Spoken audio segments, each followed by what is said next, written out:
On dit souvent que l'Afrique est passée à côté des révolutions industrielles, mais aujourd'hui, elle peut saisir la révolution numérique.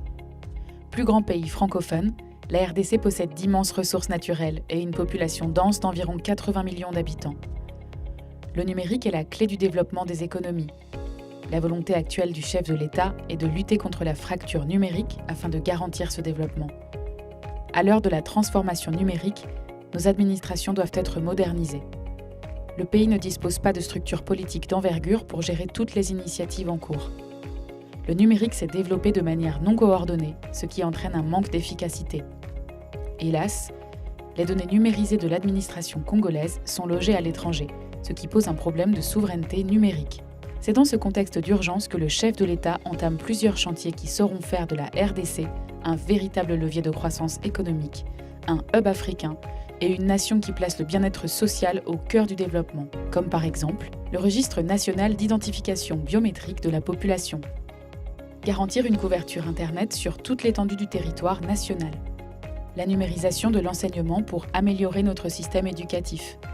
L'augmentation des recettes de l'État en luttant contre la fraude et l'évasion fiscale.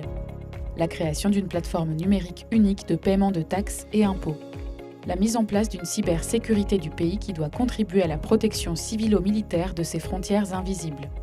L'amélioration de la sécurité routière et transport. La mise en place d'un système de couverture maladie universelle dont la carte de couverture santé universelle contenant les informations de santé de la personne.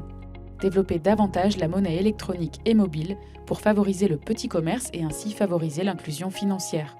La numérisation de tous les services d'État, notamment du cadastre foncier, afin de lutter contre les conflits fonciers, qui représentent aujourd'hui 80% des dossiers dans les cours et tribunaux, et bien d'autres. Les challenges sont grands, mais pas insurmontables avec l'implication de tous. Le président de la République, Félix-Antoine Tshisekedi, veut emmener notre pays dans la transition numérique afin d'assurer une meilleure coordination sectorielle de l'action gouvernementale en matière de développement du numérique à l'horizon 2025.